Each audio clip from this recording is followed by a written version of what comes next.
Sekarang kita kembali diperlihatkan dengan Xiao Yan yang pada saat ini telah mengambil beberapa warisan dari Luo Tian, lalu setelah mendapatkan dua kaki dari Luo Tian pada saat ini Xiao Yan segera melihat ke arah dua kakinya, sementara itu Luo Tian pada saat ini menatap ke arah Xiao Yan dengan perasaan menyedihkan. Luo Tian merasakan rasa patah hati melihat warisannya benar-benar diambil dengan paksa dengan begitu mudah. Selain itu hal tersebut juga seketika membuat energi Luo Tian benar-benar rusak parah, meskipun lengan dan kakinya pada saat ini bisa kembali tumbuh tetapi kekuatannya benar-benar berkurang. Luo Tian juga memuntahkan seteguk besar darah dengan wajah yang dipenuhi dengan keengganan. Luo Tian pada saat ini pada akhirnya terlihat tampak ganas ketika menatap ke arah Xiao Yan melalui kristal penghalang. Luo Tian pun bergumam bahwa ini benar-benar tidak mungkin. Berita yang telah dirinya terima adalah bahwa reinkarnasi yang mulia telah dimusnahkan dalam pertempuran bintang Hongmeng. Sejauh yang dirinya tahu orang tersebut juga bernama Xiao Yan, wajahnya juga tidak terlihat mirip dengan sosok yang pada saat ini berada di hadapannya. Mungkinkah Xiao Yan bukanlah reinkarnasi dari Yang Mulia dan mungkinkah reinkarnasinya adalah Xiao Feng? Namun hal itu benar-benar tidak mungkin karena reinkarnasi Yang Mulia telah lama mati di bintang Hongmeng. Bagaimana mungkin Xiao Feng bisa menjadi reinkarnasi dari Yang Mulia? Luo Tian pada akhirnya hanya bisa mengertakkan gigi di tengah-tengah pikirannya mengenai hal ini. Pada akhirnya Luo Tian memutuskan untuk segera keluar dan langsung bertemu dengan Xiao Yan. Luo Tian pada saat ini segera menatap tajam ke arah Xiao Yan dan bertanya dengan suara yang dalam. Luo Tian tanpa banyak bacot lagi segera bertanya apakah dirinya reinkarnasi Yang Mulia. Xiao Yan pada akhirnya menatap ke arah Luo Tian yang baru saja muncul di hadapannya. Xiao Yan pada saat ini hanya mengangkat bahu dengan ekspresi acuh tak acuh. Sementara itu Luo Tian pada saat ini benar-benar tidak bisa mengendalikan emosinya dan mulai berteriak. Luo Tian kembali berkata bahwa ini benar-benar tidak mungkin, reinkarnasi Yang Mulia telah lama mati di bintang Hongmeng, bagaimana mungkin dirinya bisa menjadi sosok reinkarnasi dari Yang Mulia? Mendengar pertanyaan dari Luo Tian, Xiao Yan pada saat ini segera menjawab tersenyum. Xiao Yan berkata bahwa dirinya memang mati dalam pertempuran bintang Hongmeng, namun hanya saja dirinya beruntung dan dirinya tidak jadi mati sepenuhnya dan hidup kembali. Oleh karena itu maafkan dirinya karena dirinya pada saat ini telah mengecewakan Luo Tian. Mendengar apa yang baru saja dijelaskan oleh Xiao Yan pada saat ini Luo Tian masih menolak. Luo Tian kembali berkata bahwa ini benar-benar tidak mungkin. Sejauh yang dirinya tahu reinkarnasi Yang Mulia memiliki nama Xiao Yan, sementara itu dirinya hanyalah murid dari aliansi Dou-Xian yang bernama Xiao Feng. Dirinya juga telah bergabung dengan aliansi Dou-Xian sedari dulu. Jika dirinya adalah reinkarnasi dari Yang Mulia maka bagaimana mungkin mereka tidak mengetahuinya? Menanggapi hal tersebut Xiao Yan pada saat ini menatap ke arah Luo Tian yang dipenuhi dengan keraguan. Xiao Yan pun segera menghela nafas dan lanjut mengulurkan tangannya ke arah wajah. Xiao Yan pun lanjut merobek sepotong kulit di wajahnya dan memperlihatkan penampilan asli Xiao Yan. Luo Tian pada akhirnya segera terdiam melihat sosok asli di balik wajah Xiao Feng. Luo Tian memandang ke arah Xiao Yan dengan cengeng sebelum akhirnya bertanya bagaimana dirinya bisa melakukan hal ini. Bahkan jika wajahnya bisa berubah bagaimana mungkin dirinya bisa menyembunyikan auranya? Luo Tian pada saat ini hanya bisa terngangak melihat sosok tampan yang berada di hadapannya. Sementara itu Xiao Yan pada saat ini hanya tersenyum menatap ke arah Luo Tian. Setelah beberapa saat Xiao Yan pada akhirnya segera menghela nafas dan mulai berbicara kepada Luo Tian. Xiao Yan berkata bahwa pada saat ini dirinya baru menyadari siapakah sosok yang dimaksud oleh Jin Wuye sebelumnya. Sepertinya Luo Tian adalah orang yang ditujukan untuk membangkitkan kembali sosok Yang Mulia. Menurut Xiao Yan Luo Tian hanyalah sebagai wadah dan dirinya telah mengambil jalan yang salah. Mendengar apa yang dikatakan oleh Xiao Yan ini ekspresi dari Luo Tian berangsur-angsur berubah. Ekspresi ganasnya pada saat ini benar-benar menghilang digantikan dengan ekspresi terkejut sebelum akhirnya berubah kembali menjadi ekspresi kusam. Sesungguhnya Luo Tian di dalam hatinya benar-benar menyadari bahwa hari ini akan datang. Luo Tian telah memikirkan hal ini berkali-kali pada saat-saat sebelumnya. Hal itu dikarenakan tidak peduli berapa kali dirinya mencoba untuk mengendalikan warisan yang mulia dengan kekuatan fisik yang dirinya miliki, dirinya benar-benar tidak pernah berhasil. Namun dirinya tidak memiliki jalan untuk kembali, dan karena semuanya sudah terlanjur, Luo Tian hanya bisa mengikuti keinginan dari aliansi Dou-Xian dan meneruskan hal ini. Melihat Luo Tian yang pada saat ini terdiam, Xiao Yan juga sepertinya menyadari apa yang dipikirkan oleh Luo Tian. Xiao Yan pada akhirnya berkata dengan tenang bahwa Luo Tian tidak perlu khawatir. Setelah Luo Tian mengembalikan warisannya, Xiao Yan tidak akan menghabisi Luo Tian. Luo Tian hanyalah bidak catur dan menghabisinya tidak akan berarti apapun. Mendengar hal tersebut, Luo Tian pada saat ini benar-benar tidak menunjukkan ekspresi apapun. Luo Tian hanya bisa bergumam bahwa meskipun momen ini sangat buruk tetapi dirinya sangat bahagia. Dirinya telah mencoba menjadi yang mulia dengan gila-gilaan sepanjang waktu. Dirinya juga telah dengan gila membayangkan bahwa dirinya adalah yang mulia. Namun sesungguhnya dirinya tahu bahwa dirinya bukanlah reinkarnasi dari yang mulia, dan dirinya memahami bahwa hari ini akan terjadi. Luo Tian pada saat ini benar-benar mengaku bahwa apa yang dirinya lakukan sangatlah salah. Aliansi Dou-Xian juga benar-benar salah, dan khayalan ini benar-benar membuat orang menjadi gila. Setelah perkataannya terdengar, pada akhirnya mata kanan Luo Tian segera terbang keluar. Setelah itu tulang batang tubuh yang mulia di dalam tubuh Luo Tian juga seketika menghilang. Sekarang semua warisan yang berada di dalam tubuh Luo Tian benar-benar telah menjadi milik dari Xiao Yan. Pada saat ini kedua belah pihak berlumuran darah. Xiao Yan bisa merasakan tubuh fisiknya menjadi lebih kuat, sementara Luo Tian merasakan penurunan origin Qi dan darah. Luo Tian pada saat ini hanya bisa tersenyum sedih dengan wajah yang menjadi semakin pucat. Luo Tian pada saat ini segera terkenang kembali masa-masa hidupnya di masa lalu. Dirinya hanya bisa merasakan perjuangannya selama ini yang berakhir dengan kesia-siaan. Mata Luo Tian pada saat ini kehilangan kilaunya dan dirinya berniat untuk meledakkan diri. Luo Tian berpikir bahwa hidupnya pada saat ini benar-benar sudah tidak lagi berguna. Namun pada saat yang bersamaan klon dewa asli pada saat ini muncul dan mengeluarkan tangannya untuk memegang bahu Luo Tian. Luo Tian pun sedikit menoleh dan tersenyum pahit sebelum akhirnya bergumam. Luo Tian pada saat ini berkata agar mereka memberi Luo Tian sedikit martabat terakhir. Kematian sepertinya pada saat ini menjadi tujuan terbaik bagi Luo Tian. Mendengar hal tersebut, Xiao Yan pada saat ini segera menoleh dan mulai berbicara perlahan kepada Luo Tian. Xiao Yan berkata bahwa dengan mampu memiliki begitu banyak warisan dari Yang Mulia, hal tersebut menunjukkan bahwa Luo Tian tidak memiliki keraguan sedikit pun tentang bakat miliknya. Selain itu, bagaimanapun kekuatan dari Yang Mulia ini adalah kekuatan orang lain dan bukan milik Luo Tian. Karena warisan tersebut telah menghilang, maka mereka hanya harus memulai dari awal.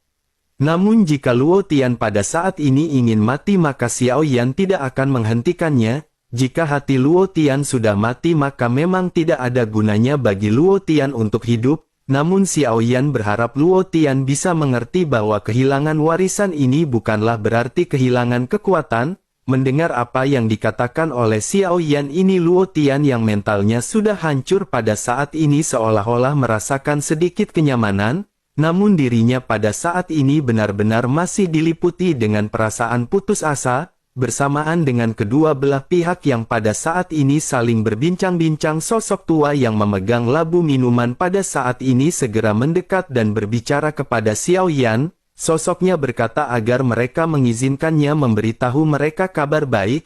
Pada saat ini ada aura kuat datang ke sini dan itu akan tiba dalam waktu kurang dari 3 hari. Mendengar hal tersebut, Xiao Yan pun tercengang dan buru-buru memanggil tahanan spiritual. Xiao Yan pun membuka peta langit berbintang dan Xiao Yan bisa melihat lesatan cahaya merah dengan jelas meluncur. Melihat peta langit bintang ini, Luo Tian juga perlahan mengangkat kepalanya. Luo Tian pada akhirnya berkata dengan perlahan bahwa pemimpin aliansi sedang menuju ke tempat ini. Xiao Yan pun mengerutkan kening ketika mendengar apa yang baru saja dikatakan oleh Luo Tian. Xiao Yan belum pernah melihat pemimpin dari aliansi Dou Xian sebelumnya. Kekuatannya juga tidak bisa dibayangkan oleh Xiao Yan dan Xiao Yan pada saat ini benar-benar terkejut. Namun meskipun Xiao Yan tidak mengetahui apapun tentang sosok tersebut dengan hanya sosoknya yang mampu mengendalikan seluruh aliansi Dou Xian tentu saja kekuatannya tidak perlu diragukan lagi. Xiao Yan pada akhirnya bertanya kepada Luo Tian apakah Luo Tian tahu apa kekuatan dari pemimpin aliansi Dou Xian. Mendengar hal tersebut Luo Tian pun menggelengkan kepalanya perlahan. Luo Tian lanjut berkata bahwa meskipun dirinya telah dikalahkan tetapi keluarga Jin telah memberi Luo Tian segalanya. Oleh karena itu bagaimana mungkin dirinya pada saat ini bisa membocorkan mengenai hal tersebut? Bagaimana mungkin Luo Tian berani berkhianat untuk memberikan bahaya kepada mereka? Mendengar hal tersebut Xiao Yan pada saat ini hanya bisa terdiam sambil melirik ke arah pria tua yang memegang labu anggur. Xiao Yan pada saat ini berpikir bahwa tidak ada satupun di antara mereka yang akan bisa berhadapan dengan pemimpin aliansi Dou Xian. Sementara itu di sisi lain pria tua itu pada saat ini segera berkata kepada Xiao Yan agar dirinya mendengarkan apa yang akan dikatakan oleh si pria. Xiao Yan pun hanya bisa terdiam dan pada saat ini menatap serius ke arah pria tersebut. Si pria berkata bahwa meskipun dirinya pada saat ini dalam keadaan kekuatan terburuk dirinya bisa merasakan aura orang ini yang juga merupakan seorang makhluk keabadian, tetapi kekuatan pria ini tidak seperti dua makhluk keabadian semu yang Xiao Yan temui sebelumnya. Dapat dikatakan bahwa orang yang akan tiba di sini benar-benar seorang makhluk keabadian, namun dirinya tidak tahu apakah pria ini adalah langkah pertama menuju keabadian kaisar atau lebih kuat. Mendengar hal tersebut Xiao Yan pada saat ini benar-benar kembali dikejutkan. Setelah sekian lama Xiao Yan baru menyadari bahwa Jin Wuye dan Luo Tian hanyalah makhluk setengah keabadian. Xiao Yan juga secara alami sedikit mengetahui tentang makhluk keabadian. Xiao Yan juga mengetahui dua tingkatan keabadian dan Xiao Yan pada saat ini benar-benar terkejut. Kekuatan Luo Tian dan Jin Wuye saja benar-benar sudah membuat Xiao Yan pada saat sebelumnya kewalahan. Jika saja tidak ada klon dewa asli Xiao Yan benar-benar tidak akan bisa berhadapan dengan mereka. Jika berpatokan dengan kekuatan Jin Wuye dan Luo Tian ini tentu saja kekuatan dari pemimpin aliansi Dou Xian ini tidaklah lemah. Melihat Xiao Yan yang merenung pria tua itu pun pada akhirnya kembali mulai berbicara. Sosoknya berkata jika yang datang adalah langkah pertama dari keabadian dirinya bisa menjamin bahwa di tempat hukuman para dewa ini dirinya akan dapat menjaga Xiao Yan tetap aman. Namun jika itu berada di langkah kedua keabadian maka Xiao Yan benar-benar kurang beruntung. Dirinya juga merasa bahwa dirinya harus mati jika kekuatan pria tersebut berada di tingkat itu. Xiao Yan pun mengerutkan kening setelah mendengar apa yang baru saja dikatakan oleh pria tersebut. Xiao Yan pun mengerutkan kening dengan ekspresi yang pada saat ini sangat serius. Xiao Yan pada akhirnya setelah beberapa saat segera bertanya dengan serius ke arah pria tersebut. Xiao Yan bertanya apakah senior pada saat ini memiliki cara dan jalan untuk melarikan diri. Mendengar apa yang dikatakan oleh Xiao Yan pada saat ini pria tua itu pun tampak terkejut dan hampir memuntahkan anggur di mulutnya. Sosoknya pada akhirnya lanjut bertanya dengan serius apakah Xiao Yan ingin melarikan diri. Xiao Yan pun mengangguk dengan serius dan segera berkata jika mereka tidak dapat melawannya maka mereka hanya perlu melarikan diri dari tempat ini. Jika mereka bisa melarikan diri maka mereka tidak perlu repot-repot menunggu kematian. Mendengar Xiao Yan yang berkata dengan ada apanya pria itu pun menyadari bahwa hal tersebut memang benar. Pria itu pun seketika mengacungkan jempol kepada Xiao Yan. Setelah itu pria tersebut terlihat sedikit merenung dan berpikir. Setelah beberapa saat pada akhirnya dirinya segera menatap ke arah Xiao Yan dan berkata sepertinya memang ada cara untuk meninggalkan tempat ini. Namun meskipun begitu hal ini benar-benar hanyalah sebuah rumor dan belum dipastikan keberhasilannya. Selain itu sepertinya waktu juga pada saat ini benar-benar tidak cukup untuk melakukan hal tersebut. Mendengar pria tua yang bertele-tele Xiao Yan pada saat ini segera bertanya apa yang dimaksud oleh senior. Pria itu pada akhirnya segera menjelaskan kepada Xiao Yan mengenai rencananya. Sosoknya berkata bahwa sejauh yang dirinya tahu di tempat hukuman para dewa ini ada jalan tersembunyi, tetapi Xiao Yan juga tentu mengetahui bahwa ada total 4 tanah tersembunyi para dewa.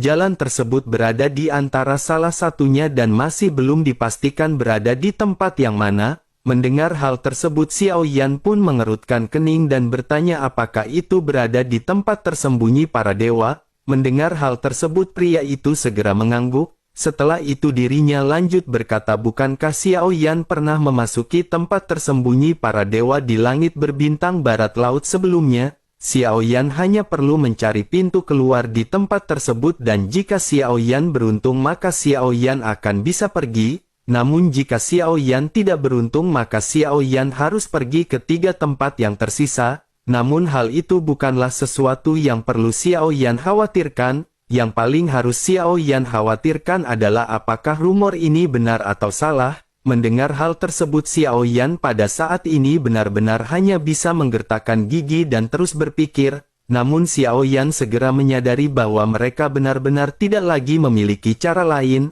Xiao Yan pada akhirnya menghela nafas dan pada saat ini Xiao Yan benar-benar telah memutuskan apa yang harus Xiao Yan lakukan. Xiao Yan pun segera melambaikan tangannya dan memanggil semua orang. Xiao Yan segera memanggil tahanan spiritual untuk menggunakan kekuatan dari formasi. Xiao Yan meminta tahanan spiritual untuk merobek dan membuat lubang cacing. Xiao Yan pada akhirnya segera bergegas pergi ke lubang cacing untuk sampai ke tempat hukuman tersembunyi para dewa terdekat. Semua orang juga seketika mengikuti Xiao Yan masuk ke dalam lubang cacing. Sementara itu Luo Tian pada saat-saat ini tidak pergi dan menunggu kedatangan dari pemimpin aliansi. Pada akhirnya 3 hari kemudian sosok Jin Taiwei pun muncul dari kehampaan. Saat ini hanya ada Luo Tian yang tersisa di sini.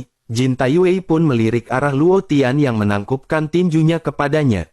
Jin Taiwei pada saat ini tidak banyak berbicara dan meminta Luo Tian untuk membawanya pergi. Luo Tian pun mengangguk dan keduanya pada saat ini segera berubah menjadi pelangi cahaya. Namun Jin Taiwei pada saat ini tidak mengejar Xiao Yan. Jin Taiwei menuju ke tempat Jin Wuye yang tersegel oleh tahanan spiritual. Tidak peduli bagaimanapun Jin Wuye adalah anak dari Jin Taiwei, dirinya tentu saja akan melindungi putranya dan itu merupakan hal yang paling penting.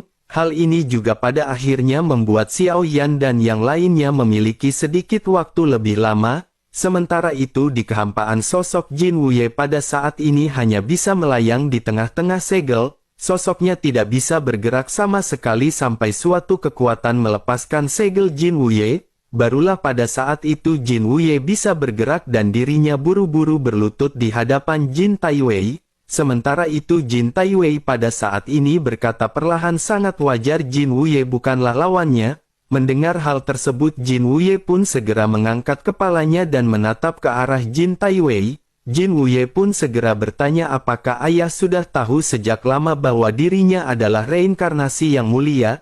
Jin Taiwei pun segera berkata bahwa orang ini telah menggunakan metode rahasia untuk menyembunyikannya. Tentu saja dirinya tidak dapat mengenalinya. Oleh karena itu dirinya tidak dapat mengenalinya dan sekarang warisan dari Luo Tian juga telah diambil olehnya. Tidak ada yang bisa melakukan hal tersebut terkecuali reinkarnasi asli dari Yang Mulia. Mendengar hal tersebut Jin Wuye pun seketika menatap ke arah Luo Tian dengan ganas. Sementara itu Luo Tian pada saat ini hanya menampilkan ekspresi acuh tak acuh. Dirinya benar-benar sama sekali tidak takut dengan kemarahan dari Jin Wuye. Sementara itu Jin Wuye pada saat ini mengepalkan tinjunya dengan dipenuhi amarah ketika menetap ke arah Luo Tian. Jin Wuye pun lanjut berkata kepada Luo Tian bahwa sungguh sangat disayangkan Luo Tian tidak akan bisa melawan Jin Wuye pada saat ini. Setelah selesai berbicara Jin Wuye pun segera menamparkan Luo Tian dengan telapak tangan. Luo Tian yang sudah terluka parah pada saat ini benar-benar terlempar mundur dengan seteguk darah yang terciprat. Sementara itu Jin Taiwei pada saat ini berdiri dengan tangan di belakang punggung dan tidak menghentikan pergerakan Jin Wuye. Jin Wuye juga pada saat ini segera menatap ke arah Jin Taiwei. dirinya lanjut berkata dengan suara yang dalam agar ayah jangan membiarkan mereka melarikan diri. Jika mereka dibiarkan maka mereka benar-benar akan menjadi duri di dalam daging aliansi Dosian. Menanggapi hal tersebut, Jin Taiwei pada saat ini segera berkata bahwa mereka sama sekali tidak akan bisa pergi. Setelah selesai berbicara, Jin Wuye pun mengangguk dan keduanya pada saat ini segera berubah menjadi kilatan cahaya mengabaikan Luo Tian yang terluka parah. Luo Tian pada saat ini benar-benar ditinggalkan oleh keduanya di tengah-tengah keputusasaannya. Di dalam kehampaan Luo Tian hanya bisa menunjukkan senyum masam.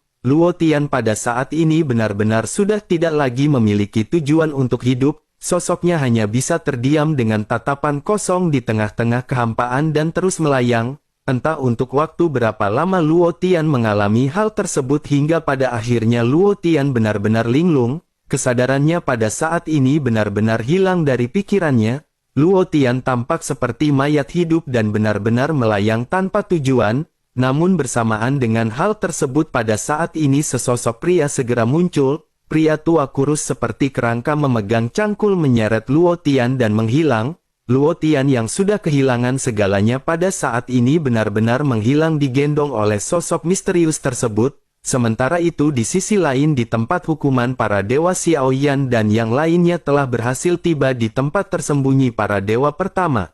Namun setelah beberapa saat sampai di tempat ini dan mencari di sekitar Xiaoyan pada saat ini memiliki ekspresi yang jelek, tanpa ragu-ragu Xiaoyan segera memerintahkan tahanan spiritual untuk kembali merobek lubang cacing. Mereka pada akhirnya bergerak menuju ke lubang cacing berikutnya dan pergi ke tempat hukuman tersembunyi para dewa lainnya. Xiaoyan pada saat ini melakukan apa yang pada saat sebelumnya diperintahkan oleh pria tua tersebut. Namun Xiaoyan pada saat ini masih belum mendapatkan hasil dan Xiaoyan masih terus pergi ke tempat lainnya. Hanya dalam beberapa hari setelah Xiaoyan pergi pada saat ini Jin Wuye dan Jin Taiwei pun muncul di tempat Xiaoyan sebelumnya. Keduanya bersiap untuk masuk dan mencari Xiaoyan tetapi pada saat yang bersamaan Jin Taiwei segera berkata bahwa mereka pada saat ini harus segera pergi karena orang-orang ini tidak lagi berada di sini. Jin Taiwei lanjut berkata bahwa dirinya benar-benar ingin melihat apa yang akan mereka lakukan. Tempat hukuman para dewa ini seperti labu dan satu-satunya jalan adalah di lantai paling atas. Namun pada saat ini mereka tidak pergi ke sana dan mengapa mereka melakukan hal ini? Mendengar hal tersebut Jin Wuye pun bertanya dengan sungguh-sungguh apakah ada jalan keluar lainnya dari tempat ini? Jin Taiwei pada saat ini mengabaikan pertanyaan dari Jin Wuye dan sosoknya segera merobek lubang cacing. Sosoknya langsung masuk ke dalam lubang cacing, begitu juga Jin Wuye yang pada saat ini langsung mengikuti Jin Taiwei. Sementara itu kembali ke Xiaoyan yang pada saat ini masih terus-menerus melakukan perjalanan. Dengan dipenuhi kebingungan Xiaoyan pada saat ini bertanya dari manakah senior mendapatkan rumor ini.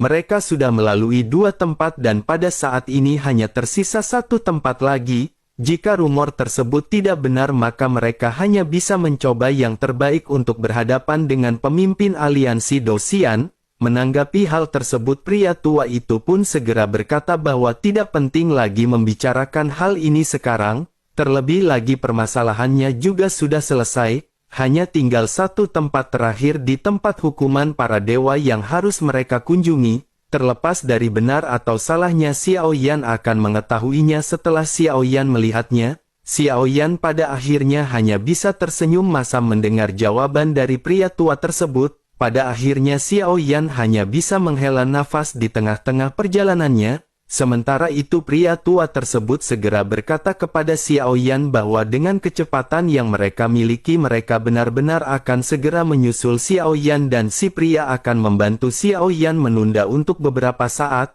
Selain itu dirinya juga ingin meminta maaf dan jika rumor ini salah Xiaoyan tidak dapat menyalahkan si pria. Mendengar apa yang dikatakan oleh si pria Xiaoyan pada saat ini benar-benar tidak berdaya. Terlebih lagi lelaki tua ini juga benar-benar ingin membantu kelompok Xiaoyan. Xiaoyan juga tidak melihat adanya niat jahat dari hati si pria tersebut. Xiao hanya bisa pasrah dan pada saat ini hanya bisa memilih untuk mempercayainya. Sementara itu di dalam kehampaan Jin Wuye dan Jin Taiwei pada saat ini benar-benar melesat dengan sangat cepat. Sangat jelas terlihat bahwa Jin Taiwei juga bisa mengoperasikan formasi. Mereka benar-benar melesat melalui kehampaan dengan menggunakan kekuatan formasi sama dengan Xiao Yan. Sementara itu kembali ke Xiao Yan yang pada akhirnya sudah mendekati tempat hukuman para dewa yang terakhir. Pada saat ini Xiao Yan bisa merasakan adanya tekanan yang datang dari belakang lubang cacing. Xiao Yan menyadari Jin Wuye dan Jin Taiwei pada saat ini benar-benar mendekat dengan sangat cepat. Xiao Yan dan yang lainnya pada akhirnya bergegas keluar dari lubang cacing dan tidak jauh dari mereka ada tempat tersembunyi para dewa terakhir. Mereka juga bisa melihat adanya pintu masuk ke tempat tersembunyi para dewa yang terlihat sangat berbeda. Mereka bisa melihat bahwa pintu ini benar-benar seperti cermin. Xiao Yan pada akhirnya berkata tanpa ragu agar mereka pada saat ini harus segera bergegas. Semua orang pada saat ini mengangguk mendengar apa yang dikatakan oleh Xiao Yan dan segera mengikuti perkataan Xiao Yan. Namun pada saat ini sebuah suara berat tiba-tiba terdengar. Pada saat yang bersamaan tekanan segera datang dari sekeliling menyebabkan semua orang memuntahkan seteguk darah. Xiao Yan juga pada saat ini menunjukkan ekspresi terkejut dan menoleh untuk menatap ke arah tahanan spiritual. Xiao Yan pada saat ini bertanya mengapa tahanan spiritual melakukan penekanan dengan formasi. Mendengar apa yang dikatakan oleh Xiao Yan, tahanan spiritual pada saat ini terlihat ketakutan. Sosoknya lanjut berkata bahwa dirinya tidak melakukan hal tersebut. Dirinya hanya dapat mengendalikan 40% dari formasi tersebut. Oleh karena itu pada saat ini sangat jelas seseorang telah mengendalikan formasi ini dan ingin menghabisi mereka. Mendengar hal tersebut semua orang pada saat ini benar-benar terkejut, begitu juga dengan Xiao Yan. Xiao Yan pun menggertakkan gigi karena pada saat ini langkah mereka benar-benar sudah dekat. Xiao Yan pada akhirnya segera memerintahkan tahanan spiritual untuk sebisa mungkin mengendalikan formasi. Dirinya harus memberikan waktu sebanyak mungkin bagi semua orang untuk bisa memasuki tempat tersembunyi ini. Tahanan spiritual pun mengangguk dan segera melakukan apa yang diperintahkan oleh Xiao Yan. Namun meskipun begitu itu kecepatan semua orang pada saat ini masih belum bisa menjadi lebih cepat. Mereka semua pada saat ini masih berusaha bergerak di bawah tekanan yang masih terasa kuat. Namun setelah beberapa saat pada akhirnya semua orang berhasil memasuki tempat tersembunyi para dewa. Xiao Yan merupakan orang terakhir dan Xiao Yan pada saat ini segera berhenti. Xiao Yan menoleh menatap ke arah lelaki tua yang memegang labu anggur. Sosoknya pada saat ini tidak bergerak seolah-olah tidak berniat mengikuti Xiao Yan dan yang lainnya.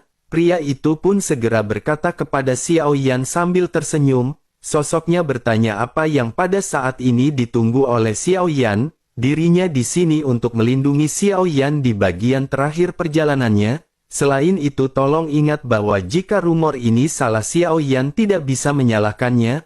Mendengar hal tersebut Xiao Yan pada saat ini merasa sedikit terharu di dalam hatinya. Xiao Yan tidak pernah menyangka bahwa pria tua ini benar-benar akan melindungi Xiao Yan di akhir waktu. Xiao Yan pun segera menangkupkan tangannya dan berkata bahwa senior benar-benar sangat baik. Jika senior mempercayakan sesuatu kepada Xiao Yan di masa depan maka Xiao Yan benar-benar tidak akan menunda keinginan senior. Mendengar hal tersebut pria tua itu pun tersenyum dan berkata agar Xiao Yan jangan terlalu khawatir. Setelah itu sosoknya segera melemparkan labu anggur miliknya kepada Xiao Yan. Xiao Yan dengan sedikit bingung terpaksa menangkap labu anggur yang dilemparkan ke arah Xiao Yan. Xiao Yan pun segera bertanya apa yang dimaksud dengan senior pada saat ini. Bukankah ini adalah sesuatu yang selalu menemani senior dan sangat berharga? Bersamaan dengan perkataan Xiao Yan yang terdengar pada saat ini tiba-tiba cincin penyimpanan Xiao Yan mengeluarkan cahaya. Labu lain pada saat ini muncul di hadapan Xiao Yan dan Xiao Yan benar-benar terkejut. Labu ini adalah labu yang diambil dari Yuan Jian pada saat itu. Xiao Yan juga pada saat ini benar-benar kembali dikejutkan ketika melihat kedua labu yang pada saat ini seketika digabungkan menjadi satu. Di sisi lain pria tua itu pun segera tersenyum dan kembali berbicara kepada Xiao Yan. Sosoknya berkata sepertinya ini memang ditakdirkan untuk Xiao Yan. Yang Xiao Yan dapatkan pada saat sebelumnya adalah tiruan dari labu miliknya. Menanggapi hal tersebut, Xiao Yan pun menangkupkan tangannya ke arah sosok tua tersebut. Namun tiba-tiba pria tua itu mendongak menatap ke sebuah lubang hitam yang muncul di kehampaan. Dua sosok pada saat ini segera berjalan keluar dari lubang hitam menghadap ke arah pria tua tersebut. Pria tua itu pun menjentikkan lengan bajunya dan menoleh untuk menatap ke arah Jin Wuye dan Jin Taiwei. Lalu tiba-tiba dirinya memancarkan tekanan yang kuat dan pada saat ini sedikit tersenyum. Sosoknya juga pada saat ini segera berbicara kepada Xiao Yan bahwa dirinya hanya bisa menahan sejenak, oleh karena itu Xiao Yan harus dengan cepat pergi sebelum Bude Yanti datang untuk menagih hutangnya.